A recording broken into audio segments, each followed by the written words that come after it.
The flickering light of Asia, or the Assyrian nation and church. The absence of the British troops in Sayankala had the effect of a stunning blow to the Syrian general. The position in which he and his men were placed was not only embarrassing and bewildering, but also most dangerous. He of course knew all the lands like the letters in the alphabet. In fact, it was his thorough knowledge of the topography of those ancient hills and valleys that placed his enemies in every battle of his mercy, and so far his courage was concerned, he knew no fear. Using a slang expression, he had the goat of his foes. He could have returned to Urmia if he so desired, but by going back empty-handed, he might cause consternation among his own, embolden the native Muslims to attempt another uprising, and encourage the Turks to make their attacks with less fear of defeat.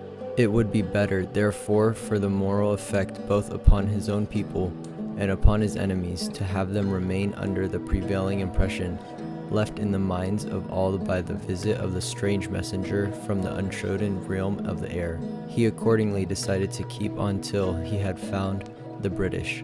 The Turks in the meanwhile had made fresh attacks upon the Assyrians in Urmia, but with the same results. The prolonged absence of Aga Petros, however, began to create unpleasant forebodings in the hearts of the people, as it also led to the wicked whisperings of the Muslims, who had managed to apprise with the Turks of the plight of the Christians. While the army still maintained its splendid courage, the Christian population became panic-stricken and fled in terrible confusion into the city, which was already congested by the refugees of Salinas Armenians. More than the delay of Aga Petros, however, the treacherous conduct of the same Armenian soldiers who had fled from Van contributed to the cause of the panic. General Andronek, with his splendid troops, had advanced to the vicinity of Khoi, about 90 miles from Urmia. He had an understanding with the Assyrian army that while the latter was to push the Turks back when he arrived in Khoi, he would be in a position to strike the enemy most effectively in the rear. And it surely would have happened so, had it not been for the concealment again, by these deserters from Van, of the real location or the nearness of their own general, whom they dreaded, and by this treacherous act they placed in jeopardy also the bravest troops of Armenia, and the bravest commander the Armenians had. Jealousy is a terrible thing. It has afflicted, I regret to say, both the Armenians and the Persian Assyrians as well. So as the south brought no tidings of the great Assyrian general's return, and as the veracity of the report from the north concerning the arrival in Khoi of an equally great Andronek was deliberately denied, fear fell upon the entire Christian population. The people could no longer be restrained by any means or threats. The passage to the north into Russia was of course blocked by the Turks. The southern gate of Urmia plateau presented the only avenue of a possible escape. The long caravan of frightened refugees fell in line on the road leading to Sayankala, and from there no one knew where. The Assyrian forces also, having nothing left to defend, departed. The sufferings of the Assyrians throughout the long, tedious, and hazardous journey from Urmia to Hamadan are simply indescribable. In their haste for flight, many of these people failed to take provisions with them for the journey, and those who managed to do so took only a supply that would last them a day or two, or possibly 3, the longest, as they fully expected that they would meet somewhere on the road again, not very far from Urmia, the returning Assyrian general and his men together with the British expeditionary force. The country through which the caravan of the refugees passed was exclusively Muslim in population. The entire land had already become more than once a regular campground for the heterogeneous forces of Turkey, who had left it almost desolate and barren. There was therefore very little, if any, left to have been commandeered by the Assyrian forces. Consequently, when the small rations were exhausted and the journey continued to become longer, the refugees tried to subsist on the vegetation only. Disease broke out among the multitude. It was followed by the ravages of cholera, and as the fleeing Assyrians were now being pursued by the enemy, who literally played the role of the Egyptian pharaoh, they had no time to bury their dead, or to carry with them those who were held in agonies, the dreaded contagion. It was perhaps a merciful ford, even though applied with the vengeance of Mons, that came in time to shorten the fearful offerings of the dying. Before Hamadan was reached, more than 15,000 bodies had left behind buried and their bones have since transformed the narrow valley in which they fell or were killed into one of those melancholy scenes beheld by Ezekiel the prophet. Naturally, the progress of the refugees with the aged and the little children was very slow. The Muslims of Urmia, headed by the Persian general by the name of Majid el-Sultana, had started on the pursuit. During the night, as the Assyrians were resting near Sayan Kala, and as they fell asleep from the fatigue and exhaustion, the pursuers stationed themselves over the hills that commanded the narrow road that followed the course of the river which runs zigzag through the valley. As the morning broke, the weary pilgrims began to rub their eyes. A most murderous fire was opened into the dense crowd before Azariah Khan, the now famous Assyrian general, could scale the hills with a body of his men to drive the enemy away. Some 5,000 more Assyrians had fallen dead.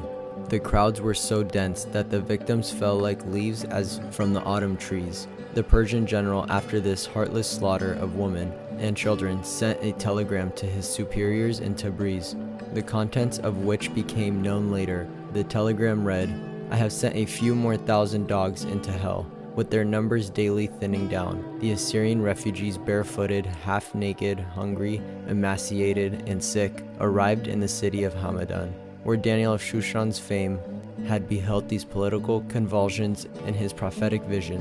We return now again for a moment or two to Urmia. The exodus of the Christians had been so sudden and so hasty that the Assyrians who resided north of Urmia had been unable to overtake the caravan of the fleeing refugees and had been obliged to remain in the city. A few were sheltered by their intimate Mohammedan friends, but most of them had fled to the same mission building, where after the first retreat of the Russian troops from Persia, they had been protected by the American and the French flags. Most of the foreign missionaries, however, had departed into the interior of Persia, fearing now a wholesale and indiscriminate massacre. In the American mission there remained Dr. Packard, a medical missionary, and in the French manager Sontag. They had both been men of tremendous influence with the Muslims and had also enjoyed great honors and favors from the Persian authorities. A large number also of the prominent Assyrians who could have fled were deceitfully persuaded by their Muslim friends to remain, being promised under oath absolute protection by the authorities. Included among the latter was Dr. Israel Khan, an eminent physician and a man of great prominence and influence with the Persian authorities. The title of Khan had been given him by the Persian government, both for his efficiency and his humanitarian service among the Muslims. The noted physician had been dissuaded from joining the caravan of the fleeing refugees by the notorious governor of Urmia, who had offered him the shelter of his own home. The Assyrian army having departed, there was nothing left to check the passions of the fanatics. It was time now for the overheated cauldron of Islam to flow freely, with no apparent fear of retribution. In order to make this massacre more meritorious, the great Mujtahid of Urmia issued a holy war proclamation, and in order to hasten the quick work of extermination, he set the period for the merciless slaughter of the Christians to extend no longer than 48 hours. The bloodthirsty mob, headed by Arshad el-Humayun, attacked the Roman Catholic mission first. Even the brutes, with all their ferocity, can be tamed by the kindness of man, but the leader of this mob became a real demon in flesh by rewarding in the manner he did the great kindness he had received from the French apostolic delegate. Hunted by his iniquitous deeds, conscious of the crimes he had already committed against the Christians, and realizing that he was guilty of death, he had fled from the righteous wrath of the Assyrians and found refuge together with his wife in the official residence of the French bishop. He had not only become a protege of his protector, but had also freely enjoyed the most liberal hospitality his most generous host was capable of giving him. Into this residence Arshad el-Humayun, at the head of a band of murderers, entered first.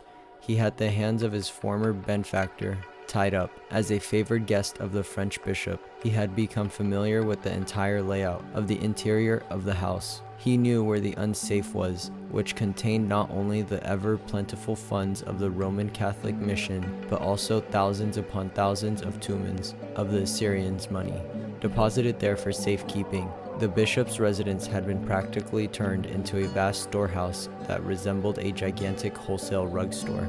The native Christians had brought all their costly goods and belongings together with their jewelry, deeds of property, etc., and placed them under the protection of the French flag, just as a much larger majority of the people had done with the American mission. The safe was broken open, and all the contents thereof taken by Arshad el-Humayun, and the residence was stripped of its furniture, and all the basements emptied of their contents. Then by the order of his former protege and favored guest, Manager Sontag was beaten with the butts of the guns, and when fallen he was kicked and beaten till he was bleeding profusely. While he was still conscious, he was dragged to the door of the Roman Catholic Church and shot there. Their fanaticism still unpleased, they began to abuse the dead body of the bishop in an indescribably hideous manner. One of the Assyrian refugees, praying for aid amid the ruins of the Christian region of Urmia, courtesy near East Relief. The French mission buildings were now sheltering more than 6,000 refugees. The murderers entered with every conceivable weapon, from a long sword to a wooden mallet. They commenced with the little children and infants. The latter were held by their tiny feet and their heads dashed against the walls and the stone pavements. The older ones were held up by the hair of the head, hanging while their bodies were severed by one stroke of the sword. The little girls were publicly assaulted and then cut in twain. Women had their breasts first cut off, and then pierced by the daggers. Others were taken to the roofs of the buildings, and from there dashed to their death into the street below. Others had their hands and their limbs amputated by sickles and axes, and then had their skulls crushed by wooden mallets. The spacious courtyard became impassable from the still bleeding fragments of the victims' mutilated bodies, while blood literally leaked from the floor of each building to the one below.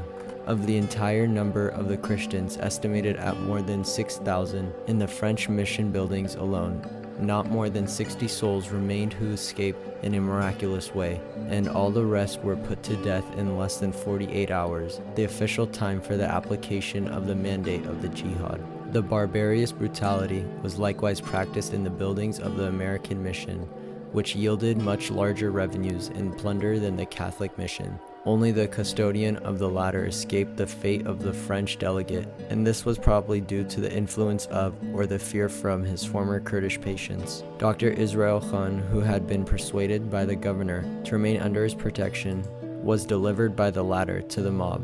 After he had been subjected to the most revolting abuses and most awful tortures, he was led to the official quarters of the governor to be hanged there. While they were adjusting the rope around his neck, he asked permission to speak a few words. Thinking perhaps that he was going to embrace Islam, the Muslims permitted him to do so. Weak and bleeding, he stood erect and stretched forth his hand and said, "Ye men of Islam, these are my last moments on earth. You are going to murder me. I'm going into the presence of my Christ and Savior, who alone is the Savior of the whole world. But as for you, I want you to remember these dying words of mine. You will pay dearly for your iniquitous deeds, right here on this earth and in this very city. My blood, as well as the blood of thousands of innocent Christians, whom you have so mercilessly slain, will surely be avenged, and it will eventually be avenged by my own brethren. Now you may proceed. I am ready to go." He was hanged and left hanging for several hours for the satisfaction of the murderers. The number of Christians who were unable to escape with their brethren has been estimated at from 16,000 to 17,000 souls. Of this entire number, some 300 persons only managed to hide themselves from the wrath of Islam, till they were finally rescued by the American consul and taken to the city of Tabriz.